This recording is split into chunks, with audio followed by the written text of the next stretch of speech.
Hey y'all, and welcome to What to Eat Next.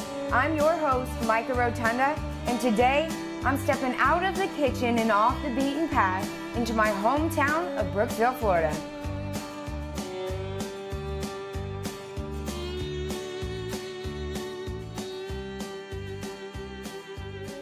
Now, I've traveled a lot of different destinations and tried a lot of cool things, but there is nothing in the world that compares to Southern hospitality. That is why today I'm at the Florida Cracker Kitchen and Trading Company that owner Blair Hensley brings just that and so much more.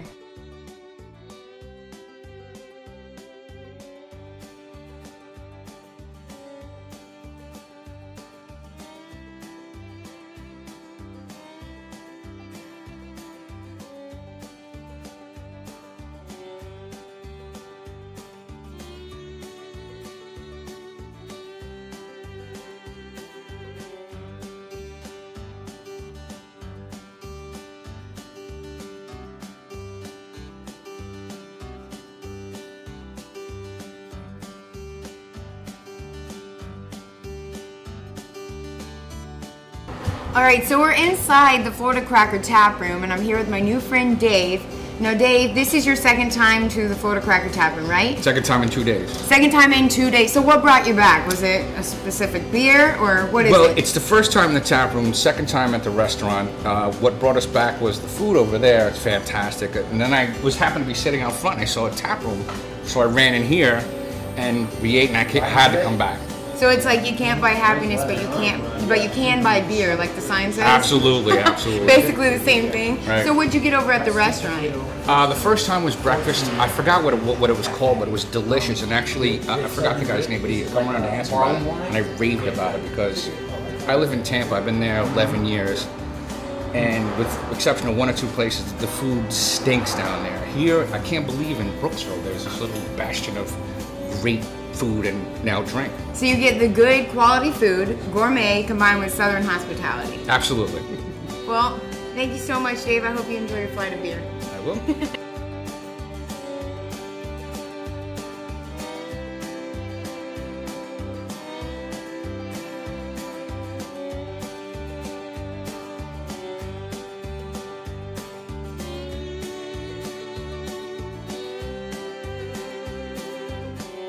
Okay, so Florida Cracker Trading Company by day and Tap Room by night. I'm here with owner Blair Hensley. Blair, tell me a little bit about what you have on tap. One thing that's very unique about our tap room is all our beers and breweries are based out of the state of Florida. So we're trying to keep it local. So everything is local from the Tampa Bay area, from Jacksonville to Miami, but everything's brewed in the state of Florida.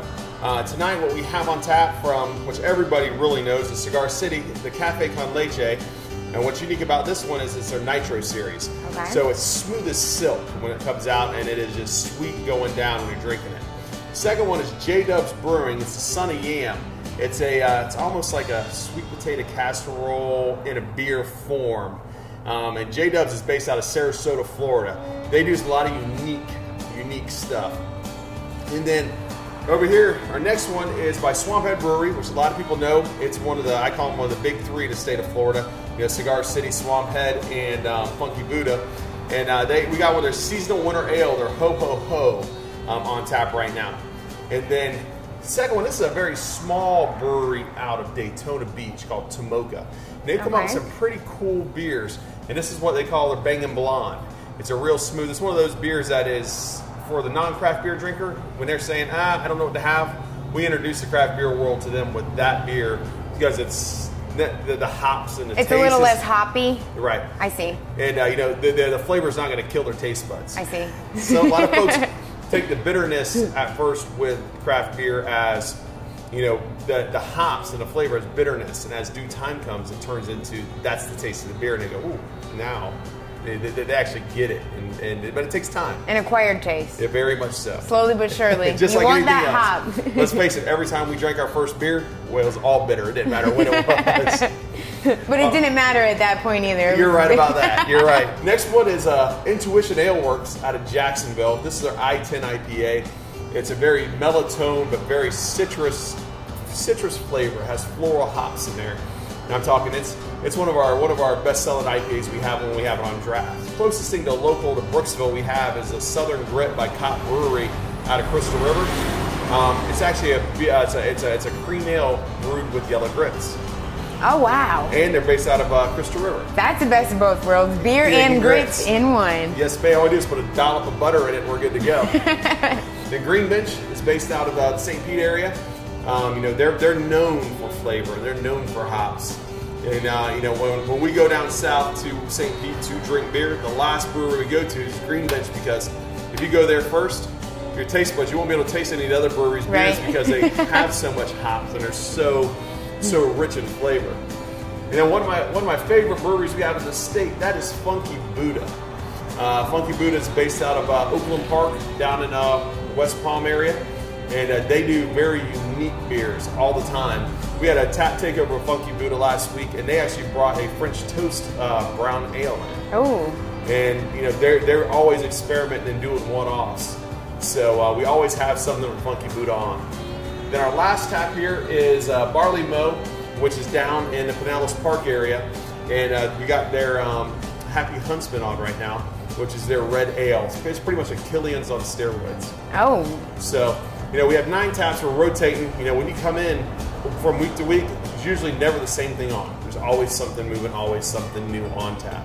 So Florida Cracker is not just a clever name. You are actually helping out every single brewery in Florida by featuring them in your awesome tap room. Yes, ma'am, we are. Now, with beer, there has to be munchies. What kind of munchies you got going on? Oh, man. Well, on Thursday night, so our tap room's open on Thursday, Friday, Saturday, and it's open from 4 p.m. to 11 p.m. And on Thursday night, we fire up the green eggs. It's actually a Primos grill, but it's a green egg type of grill. And we do ribs and chicken wings with sweet potato chips for munchies at the bar. And then Friday and Saturday nights, the restaurant's open, so you can grab something to eat over there and come over here and have a beer. He's got me sold.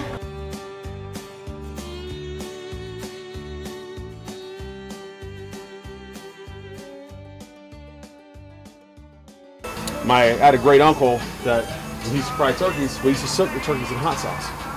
Oh. So soak the turkey in hot sauce for 3 or 4 days. And what is a hot sauce?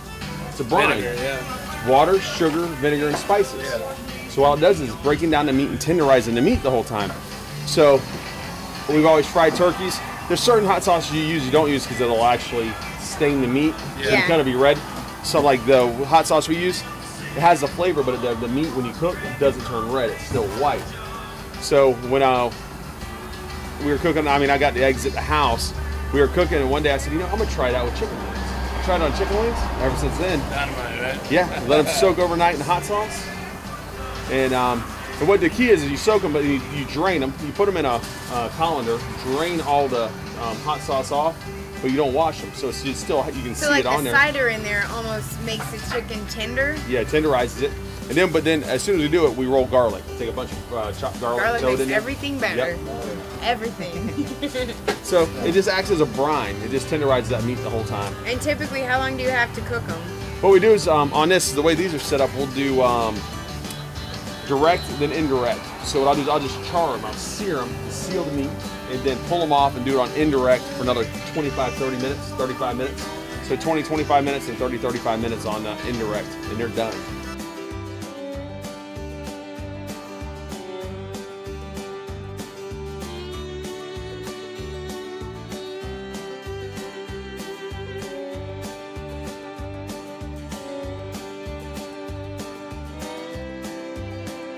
You can see, you know, you got a charcoal, this is 300 degrees right now, but it's not on a direct flame.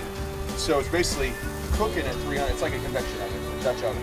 So it's cooking around it, but it's not getting that direct flame that's going to dry it out. Just giving you a nice caramelization of the sauce and crispy edge. I like that. And believe it or not, there's no sauce on this.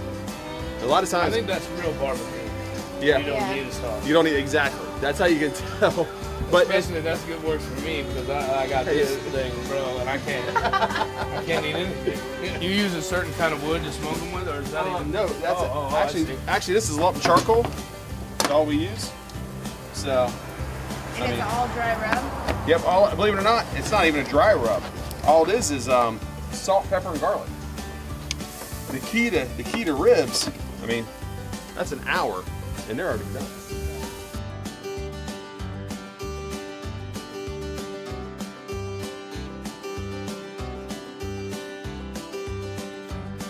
I know it's too hot for you, not. I'll suffer through it. Right into the beard. That's delicious, dude. That's right. The thing is, all we've done is the same thing with the ribs we showed earlier. It tastes like a lot more on it than just salt, pepper, and garlic. Well, the key to cooking any meat, and a lot of people don't know this, and a lot of people don't do it, is when you put meat on, those ribs we pulled out at 11:30, 12 noon today, and we laid them out, seasoned them, and they sat on a speed rack in the kitchen and got to room temperature. So when we drop them down on the grill, they're the same temperature. That's just, it makes sense. If you take a cold, it's just like steak or anything else you cook. If you take a cold piece of meat and put it on a hot grill, what does it do? It constricts it, and it's a muscle, and it just tightens up. Mm-hmm. Well, it firms it up. Well, if it's already to room temperature and you put it on a grill, there's not as much shock to that piece of meat, which makes a huge difference in how it cooks on a grill. A lot of people take something that's 32 degrees, throw it on a grill, it's 100, 250. You just... Well, by the time you get it to food temp, it overcooks it, and then it takes the natural moisture out. That makes crazy sense. Well, another thing too is like keeping it simple. I believe in keeping anything to its most essential taste. Right. Like whenever I do a chicken marinade, I'm not going to overbear it with seasoning and flavor. Right. I want a fat content. I want one type of specific flavor, and the rest I want it to do its own action. Like with salmon, that has so much fatty omegas in it that it just comes out naturally. Right. So keeping it as simple as possible. Yep, that's a fact. I like that philosophy. Keep it simple. Thank you so much for tuning in to What to Eat Next.